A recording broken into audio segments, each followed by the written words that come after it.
Kennedy, do solemnly swear I, John Fitzgerald Kennedy, do solemnly swear that you will faithfully execute the office of President of the United States that I will faithfully execute the office of President of the United States and will, to the best of your ability, and will, to the best of my ability, preserve, protect, and defend the Constitution of the United States. preserve, protect, and defend the Constitution of the United States.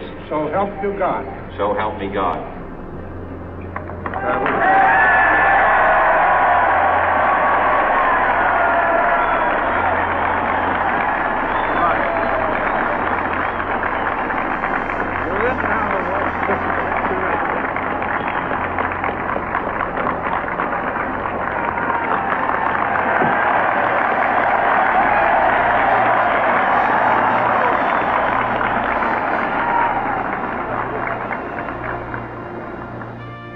Vice President Johnson, Mr. Speaker, Mr. Chief Justice, President Eisenhower, Vice President Nixon, President Truman, Reverend clergy, fellow citizens. We observe today not a victory of party, but a celebration of freedom, symbolizing an end as well as a beginning, signifying renewal as well as change. For I have sworn before you and Almighty God the same solemn oath our forebears prescribed nearly a century and 3/4 ago.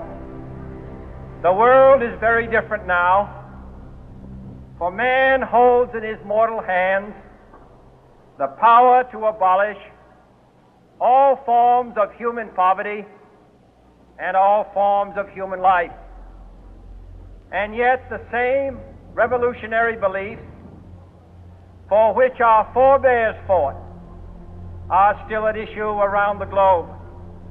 The belief that the rights of man come not from the generosity of the state, but from the hand of God.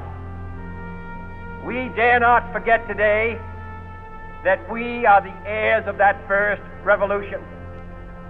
Let the word go forth from this time and place to friend and foe alike that the torch has been passed to a new generation of Americans born in this century, tempered by war, disciplined by a hard and bitter peace, proud of our ancient heritage, and unwilling to witness or permit the slow undoing of those human rights to which this nation has always been committed and to which we are committed today at home and around the world.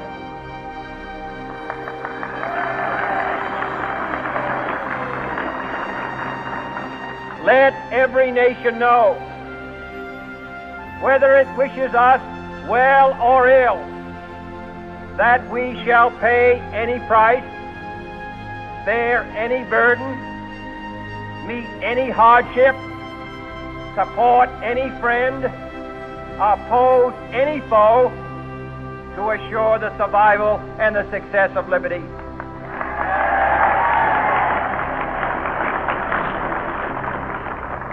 This much we pledge and more. To those old allies whose cultural and spiritual origins we share, we pledge the loyalty of faithful friends.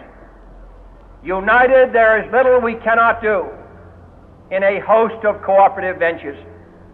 Divided, there is little we can do, for we dare not meet a powerful challenge at odds and split asunder. To those new states whom we welcome to the ranks of the free, we pledge our word that one form of colonial control shall not have passed away merely to be replaced by a far more iron tyranny. We shall not always expect to find them supporting our view, but we shall always hope to find them strongly supporting their own freedom and to remember that in the past, those who foolishly sought power by riding the back of the tiger ended up inside.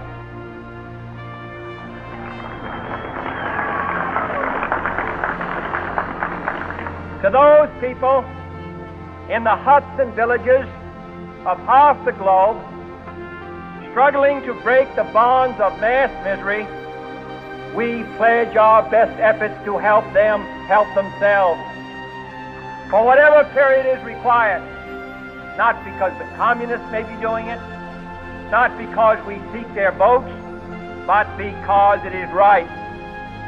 If a free society cannot help the many who are poor, it cannot save the few who are rich.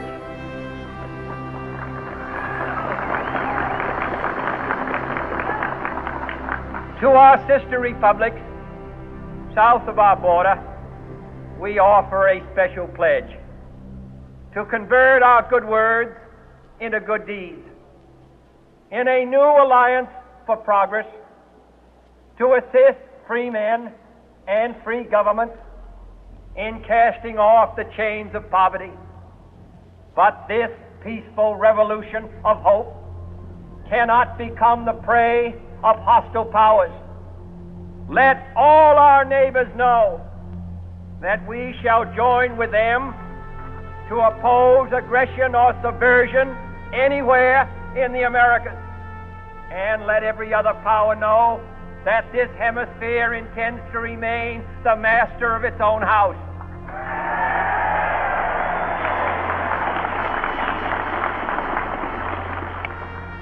To that World Assembly of Sovereign States, the United Nations, our last best hope, in an age where the instruments of war have far outpaced the instruments of peace, we renew our pledge of support to prevent it from becoming merely a forum for invective, to strengthen its shield of the new and the weak, and to enlarge the area in which its writ may run.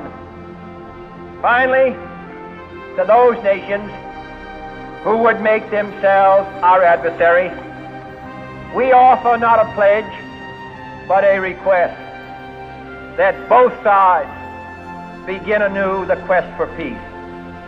Before the dark powers of destruction, unleashed by science, engulf all humanity in planned or accidental self-destruction, we dare not tempt them with weakness, for only when our arms are sufficient beyond doubt can we be certain beyond doubt that they will never be employed.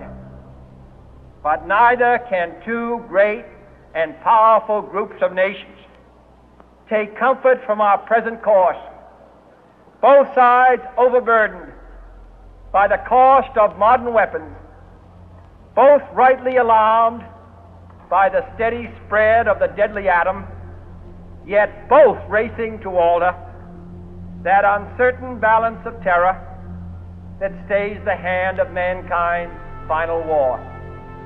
So let us begin anew, remembering on both sides that civility is not a sign of weakness, and sincerity is always subject to proof. Let us never negotiate out of fear, but let us never fear to negotiate.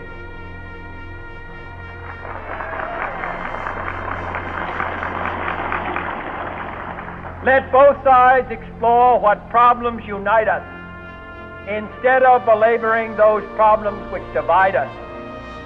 Let both sides, for the first time, formulate serious and precise proposals for the inspection and control of arms, and bring the absolute power to destroy other nations under the absolute control of all nations.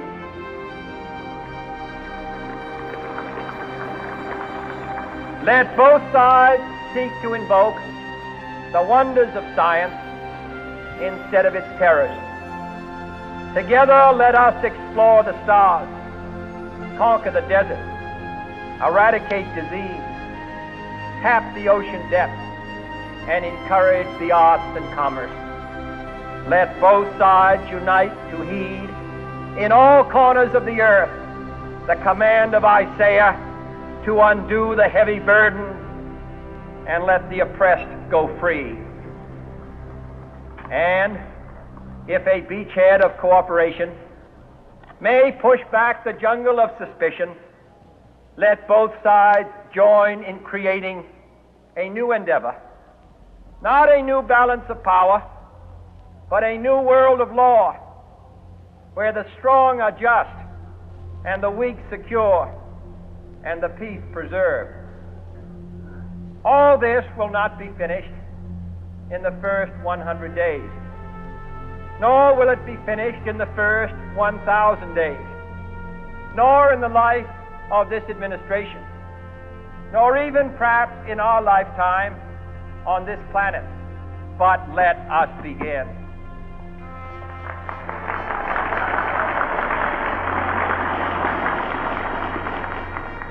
In your hands, my fellow citizens, more than mine, will rest the final success or failure of our cause. Since this country was founded, each generation of Americans has been summoned to give testimony to its national loyalty. The graves of young Americans who answered the call to service surround the globe. Now the trumpet summons us again, not as a call to bear arms, though arms we need, not as a call to battle, though in battle we are, but a call to bear the burden of a long twilight struggle, year in and year out, rejoicing in hope, patient in tribulation, a struggle against the common enemies of man, tyranny, poverty, disease, and war itself. Can we forge against these enemies a grand and global alliance, north and south, east and west, that can assure a more fruitful life for all mankind? Will you join in that historic effort?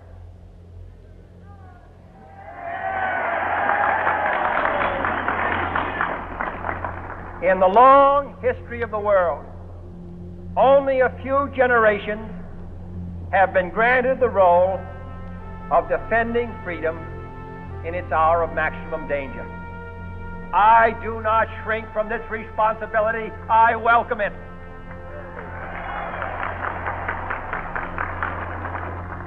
I do not believe that any of us would exchange places with any other people or any other generation.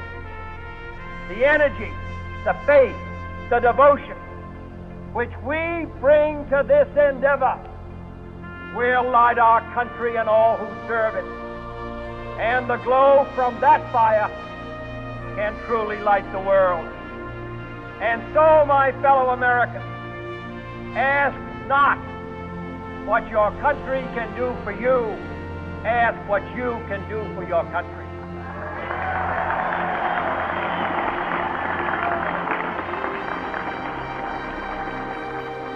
My fellow citizens of the world, ask not what America will do for you, but what together we can do for the freedom of man.